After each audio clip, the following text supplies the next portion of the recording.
Bonjour à tous, je suis ravie de vous retrouver pour ce nouvel hebdo. Vous reconnaissez peut-être un phare et vous vous demandez ce qu'il fait à Épinal. C'est l'appel du large, le thème cette année du festival Rue et Compagnie qui a changé de direction artistique. On va en parler tout de suite.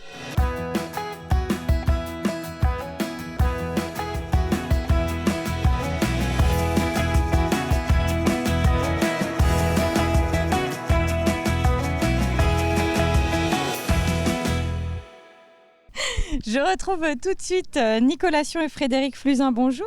Bonjour. Alors, bonjour. J'ai un micro, alors j'en profite. Je dis bonjour C'est aussi. mieux de s'en servir généralement. Vous êtes tous les deux artistes pour la compagnie L'Étincelle Prod et vous êtes directeur artistique en duo pour la première fois de ce festival Rue et Compagnie. Parce que là, vous avez passé, la main a été passée par la mairie. Alors expliquez-nous un petit peu. J'imagine que l'idée c'est que, ça fait 40 ans que ça dure, il faut que ça continue, l'esprit est là, mais il y a du changement, c'est ça ? Oui, c'est ça, effectivement, ça perdure, on garde tout ce qui fonctionne bien et on améliore, on ajoute notre patte, en fait, voilà, c'est surtout ça. Parce que c'est un festival qui est très connu et puis et du coup, nous, on a voulu ramener une petite touche un peu originale de notre compagnie. Alors, il y a une chose qui a été dite, c'était le changement dans la continuité, c'est ça un peu l'esprit, hein. Alors exactement, oui, c'est ce qu'on a voulu, c'est ce qu'expliquait Fred en même temps. On a gardé l'essentiel du festival, en tout cas l'essentiel de l'esprit du festival avec des spectacles de rue, mais on a souhaité ouvrir aussi à d'autres disciplines artistiques. Notamment la musique, on le voit puisqu'on vient de passer à côté de la scène du village. Donc il y aura 2 concerts ce soir. Il y a un concert de Jean-Nicolas Mathieu avec son projet Oslo qui aura lieu dans la basilique cet après-midi. Le duo Courbe également avec Jean-Nicolas Mathieu qui sera cette fois sur le toit de la basilique. C'est un rendez-vous à pas manquer cet après-midi à 19h. En duo avec Stan Duguay qui est un violoncelliste qui sera sur la place de l'Âtre, juste en bas. Donc plein de belles choses à découvrir et puis on le voit derrière nous ce magnifique phare parce que cette année le thème c'est l'appel du large. Alors ça promet de nous dépayser un peu, c'est ça à Épinal? Oui, voilà, on a ramené un petit côté de bord de mer à Épinal et ça faisait partie de notre création. On a fait une création avec la compagnie où on mélange des professionnels et des amateurs autour d'un petit spectacle fixe et déambulatoire avec des phares mobiles, des phares qui vont rouler dans la ville. Qu'on va retrouver tout le week-end, hein, c'est ça, en divers lieux. Alors c'est diffusé à 18h, est-ce que vous avez en tête par exemple dimanche l'horaire ?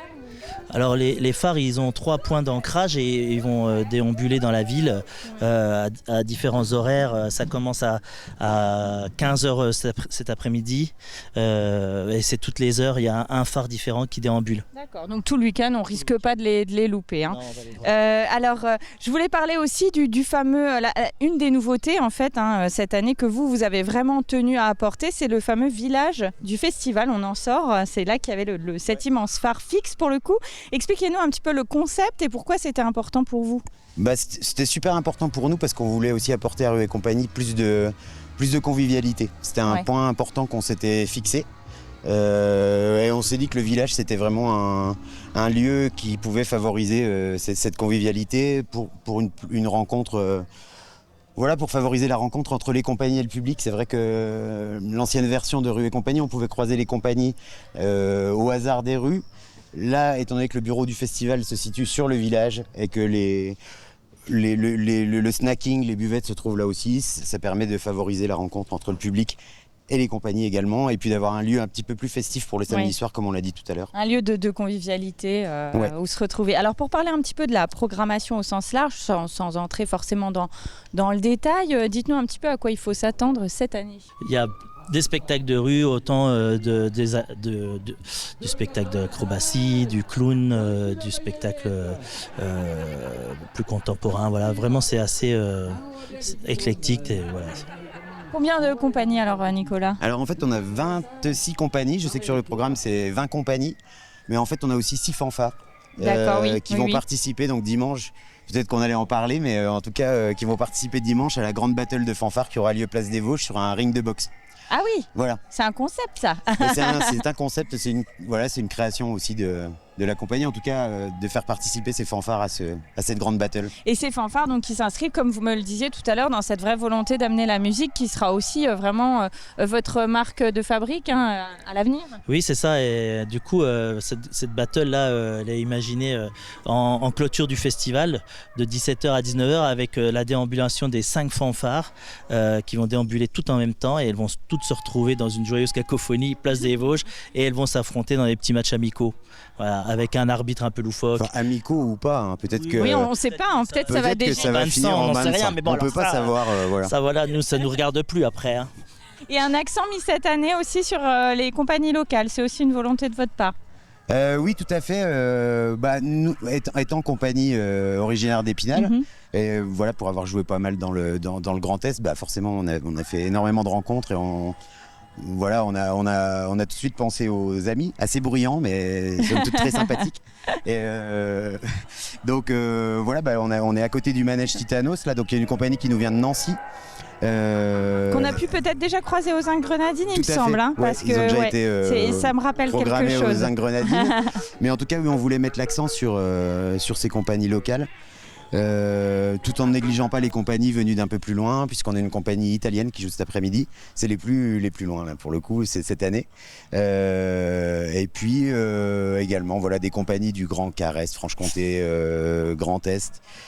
Et puis des compagnies d'un peu plus loin, on a une compagnie du Havre, de Caen, de la Drôme, voilà, toutes les régions sont représentées. Comme d'habitude, ça brasse pas mal.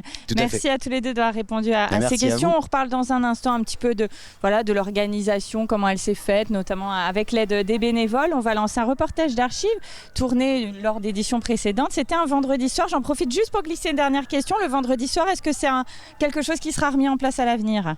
En fait, c'est pas quelque chose qu'on s'est interdit. Il faut savoir qu'on a eu très peu de temps pour organiser le festival, puisqu'on a commencé à y travailler en février. Donc on remercie vraiment, comme vous le disiez, les bénévoles qui ont permis tout ça, parce que sans eux, vraiment, c'était un travail d'équipe et on n'aurait pas pu mettre tout ça en place aussi rapidement. Et il s'est fait que c'était compliqué en si peu de temps d'organiser sur 3 jours, donc on s'est limité déjà à 2 jours. Mais peut-être les années à venir, on verra. À voir. En tout cas, voilà, on verra. Très bien, merci. On regarde tout de suite et on se retrouve juste après.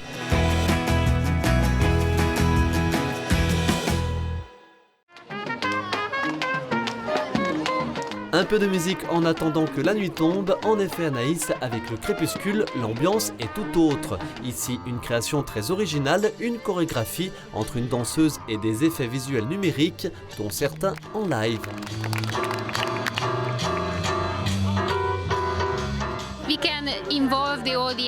En extérieur, nous pouvons plus facilement impliquer le public. Nous l'entendons mieux, ça nous inspire. En intérieur, ils ne sont pas si près, nous aimons jouer dehors. J'ai trouvé ça vraiment psychédélique, j'ai beaucoup aimé. Différents spectacles, plein de thèmes différents. Donc là c'est un peu poétique, du théâtre. On va voir de la musique juste après. J'ai pas bien repéré mon programme.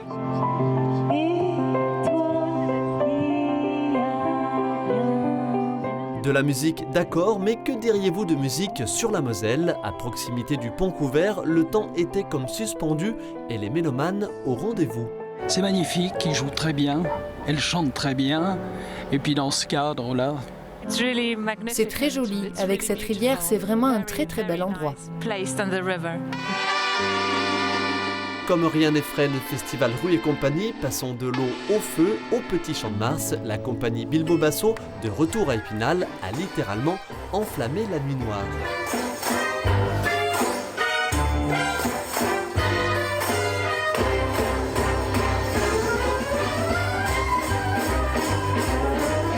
On a l'impression que le feu ne brûle pas, franchement. Leur façon de jouer avec le feu, de mélanger le tango et la chorégraphie et le feu. Vous êtes fan, hein? Oui, complètement. Venez au festival de Rue d'Épinal, c'est très bien.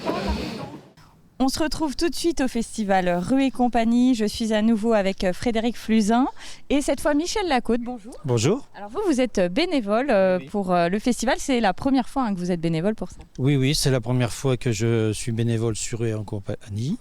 Voilà. Et habituellement, vous êtes quand même dans le milieu du bénévolat. Hein. Oui, depuis que je suis à la retraite, par le biais de copains qui m'ont demandé de venir aider. Et puis de fil en aiguille, je fais plusieurs événements dans l'année. Voilà. Comme Zinc Grenadine. Oui. Voilà. Et puis là, on enchaîne. Et puis voilà, c'est sympa. On retrouve des connaissances. Et l'équipe est super. J'imagine qu'en plus c'est convivial. Et cette année donc appelle à de nombreux bénévoles, une centaine si je dis pas de bêtises. Ouais, en tout, entre les 63 bénévoles, l'équipe du festival, la culture, les agents en ville, on est une centaine à être déployés sur Rue et compagnie là. Et vous me disiez tout à l'heure que c'était d'ailleurs une chance d'avoir réussi à mobiliser tout ce monde-là parce que voilà, c'était une édition qui a été compressée en termes de préparation, je veux dire, hein, oui. et du coup, il a fallu beaucoup de coups de main. C'est ça, effectivement, comme on a commencé fin février, eh bien, voilà, il fallait tout faire en quelques mois, quoi. Et du coup, on a un petit peu fait appel à nos réseaux et voilà, Jean-Michel et tous les autres amis proches du Zinc, proches des autres assos dans lesquels on évolue aussi, ont répondu présent. Et du coup, grâce à ça, on a pu mettre en place des ateliers de création artistique parce qu'on voulait vraiment amener aussi une autre couleur au festival, vraiment un univers artistique. D'ailleurs, on a travaillé avec Claire Arthur sur toute la scénographie et du coup, on a fait des ateliers artistiques avec les bénévoles. On voit par exemple là tout un tas de drapeaux colorés. Ouais. C'est Claire Arthur par exemple. Ouais, on a l'impression de reconnaître un peu sa patte. C'est un peu ses idées. Et du coup, il y a eu des bénévoles qui ont travaillé pendant 8 semaines là, sur tout ça, sur des grands voilages que vous verrez au coin des rues, qui ont été peints par plusieurs artistes. Amis de Claire, pour un petit peu symboliser l'espace complet du festival. Et vous, par exemple, vous avez participé à ce genre de choses en amont ? Non, moi je suis là plus pour aider les compagnies à monter. J'ai fait le décor, le phare. Hier, j'étais à la Carrière Colo pour aider une autre compagnie. Cet après-midi, j'aide une compagnie à monter leur décor. Mais au niveau de la scénographie, non, j'ai pas participé. Vous êtes les bras, vous. Voilà. Ouais, c'est les muscles. Ouais, voilà, c'est ça, je vois, et ça s'entretient. Oui, on a des équipes vraiment dans les missions des bénévoles. Il y a les équipes techniques, les aides aux compagnies, et on a les petites mains dans la déco. On a les gens aussi qui s'occupent du catering du festival où les artistes et les bénévoles vont se restaurer, où on fait tout sur place. Voilà. Je précise qu'avant, c'était quand même beaucoup les équipes de la ville qui assistaient la précédente directrice artistique dans toute justement cette gestion pendant le festival et puis en amont. Là justement, vous aviez besoin de bénévoles parce que la formule a changé aussi, c'était ça l'idée. Voilà, elle a changé parce qu'on a amené des choses différentes, un village. En fait, on a aussi amené d'autres missions, donc il fallait bien aussi compléter ces équipes. D'ailleurs, il reste des équipes de la ville, hein. Il y a des agents qui nous accompagnent. Le pôle culture et patrimoine, ils sont très présents et ils nous ont vraiment bien accompagnés. Hein. Toute l'équipe de Fanny Moinel, d'ailleurs, ils sont sur le pont, là, ils travaillent avec nous aujourd'hui. Hein. Parce que je précise qu'on ne l'a pas dit tout à l'heure, l'une des nouveautés, c'est que vous avez beaucoup réduit quand même le périmètre. Et l'idée, c'était de donner aussi une identité visuelle comme une enceinte quelque part. C'est ça, exactement, ouais.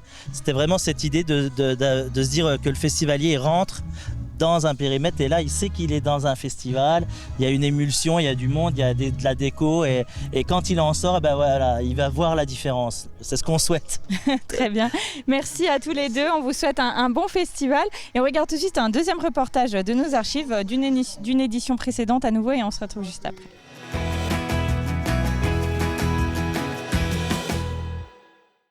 La chasse à la meilleure place pour espérer voir et entendre tel ou tel a donc débuté comme d'habitude dès ce vendredi soir avec déjà beaucoup de monde dans les rues spinaliennes.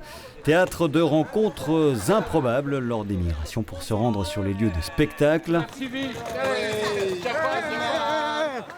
La foule a convergé massivement entre chiens et loups vers le parking de la Louvière à la rencontre de Mathieu Moustache, un touche-à-tout des arts de la rue, acrobate et musicien.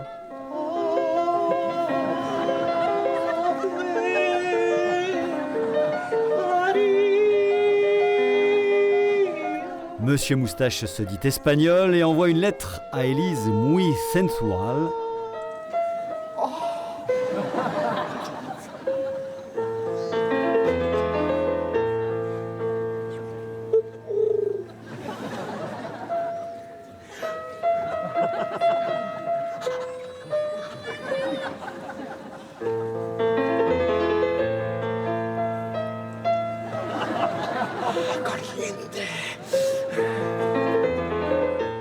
El Señor Moustache jongle aussi avec le standard de Bobby McFerrin qui en perd le fil.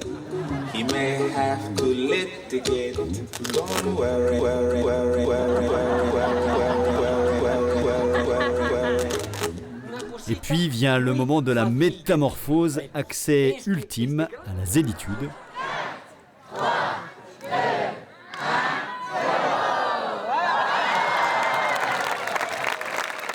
Un bonze tibétain qui va vraiment prendre son pied et filer jusqu'au bout la banane à un public visiblement conquis.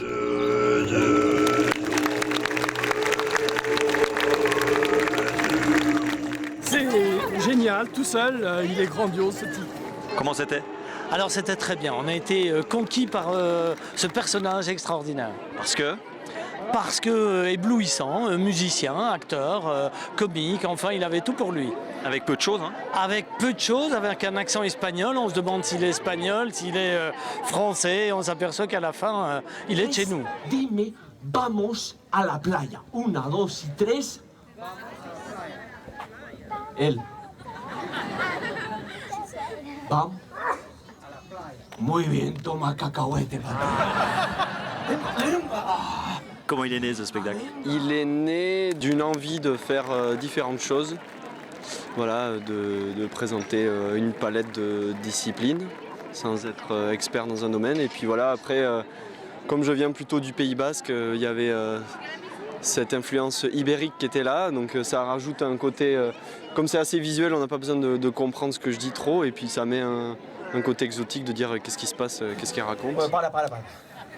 Bueno, ahora vamos a calentar un poco la voz, vamos a hablar español, por ejemplo, tú me vas a contar un poema, Machu Picchu, lo que quieras.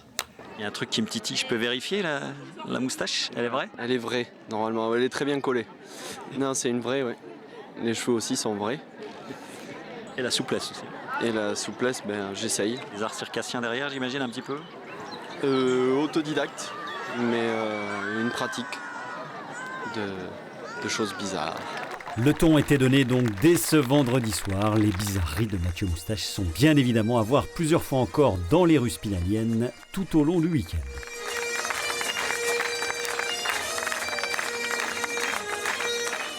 Nous nous retrouvons dans la cour de l'école du centre. Je suis avec Thierry Victor et William Masson. Bonjour. Bonjour. Bonjour. Vous faites partie de la compagnie Le Crieur, qui est basée, je crois, à Épinal, hein, c'est ça ? Oui, c'est ça, ouais, à Épinal. Charmal-Orgueilleux, et puis maintenant à Épinal, ça va bientôt se faire, oui. Alors là, on vient d'assister à votre spectacle qui s'appelle Wouhou, c'est ça ? C'est ça. Alors racontez-nous un petit peu le concept. C'est un spectacle poético-burlesque sans parole. Donc on est beaucoup fans de Charlie Chaplin, Buster Keaton. Et on a décidé de faire un spectacle visuel et qui aussi travaille sur les émotions. Donc c'est pas que du burlesque, mais il y a aussi c'est poétique. Oui, parce qu'il y a des passages avec de la musique, des moments un petit peu poétiques, quoi, c'est ça ? C'est ça, c'est des clowns plutôt primitifs. Et on a décidé de jouer sur un peu la bêtise du clown, parce que c'est le clown qui est comme ça, sur sa poésie, parce que par le principe, un clown c'est poétique. Et puis voilà quoi. Donc, et puis pas de texte. Ils sont primitifs, donc ils parlent pas, ils grommotent, ils font des sons, ils font des bruits.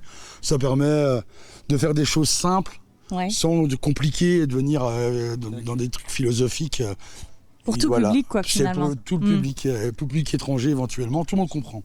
Et alors, est-ce que tout est écrit ou est-ce qu'il y a une place à l'improvisation quand même ? Alors là, il y a vraiment une place à l'improvisation, surtout en rue, donc on l'a très bien vu, parce que ça bouge, ça circule, il y a des gens qui se placent pas là où il faut, ça joue. Et on rebondit aussi sur ce qui se passe. Et on s'adapte aussi, on essaie de tenir quand même le fil conducteur du spectacle pour garder l'énergie. Mais voilà, il se passe des choses tout le temps. Alors pour parler un petit peu de la compagnie Le Crieur, vous êtes combien dans cette compagnie ? Alors Le Crieur, c'est un collectif d'artistes. D'accord. On est combien ? On doit être une petite On doit être une dizaine, 8, 10, ça dépend en fait des projets. Ouais. Donc Oui, il y a parce qu'il des y a plusieurs artistes qui spectacles. gravitent autour de ce collectif. Et puis il y a des choses en commun, des choses qui se font alors, autour de la musique, autour du théâtre, autour du clown, autour de la marionnette. Enfin bref, c'est assez pluridisciplinaire, on va dire. Oui, j'ai vu qu'on pouvait même bénéficier de stages, c'est ça, de marionnettes, de clowns. C'est ça, oui, aussi on organise aussi des stages de marionnettes, clowns, tous les deux on fait aussi des stages. Est-ce que vous avez déjà participé à ce festival ? Oui, moi j'ai déjà participé à ce festival plusieurs fois, étant du secteur. Donc on a déjà travaillé pas mal. C'est toujours un plaisir de revenir, j'imagine. C'est toujours un plaisir de revenir à Rue et compagnie. Pour la petite histoire, le théâtre de rue, je le fais parce qu'il y avait Rue et compagnie et quand j'étais plus jeune, je venais voir. Ah oui, ça vous a donné donc ça m'a donné le goût de de venir sur scène du coup. Et aujourd'hui, bon, dans des conditions pas faciles, alors il fait beau, c'est bien, mais il fait très très chaud. Il fait très chaud, alors après on a joué dans des festivals, on a joué à Aurillac il y a 2 ans, il faisait très chaud, donc bon, après on s'adapte. Vous êtes aguerris, ouais. On est aguerris, oui, puis après voilà, ça fait partie du spectacle, donc on s'adapte. Très bien, merci à tous les deux d'avoir répondu à nos questions. On regarde les infos de la semaine. Au revoir.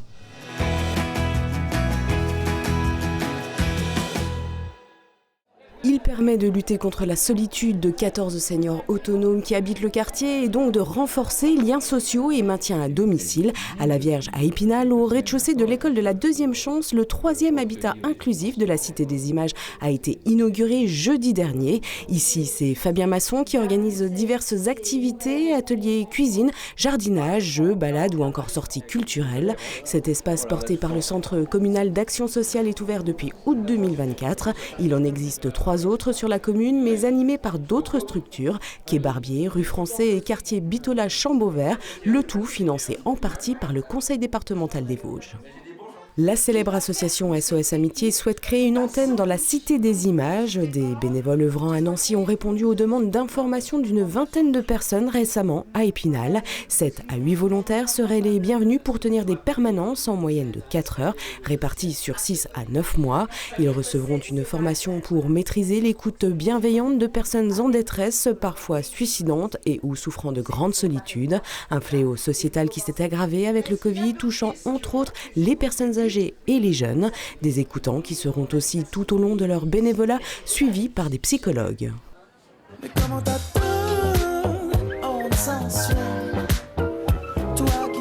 À voir désormais dans le parc et la roseraie de la Maison romaine d'Épinal, Murmure, une exposition collective réalisée par 11 étudiantes et étudiants de l'ESAL, l'école supérieure d'art de Lorraine de la Cité des Images et l'un de leurs professeurs, qui ont créé un parcours d'une douzaine d'œuvres. Sculptures, peintures sont directement inspirées des lieux et des légendes antiques qu'ils peuvent suggérer, à découvrir au gré des balades, et ce jusqu'au 10 septembre prochain.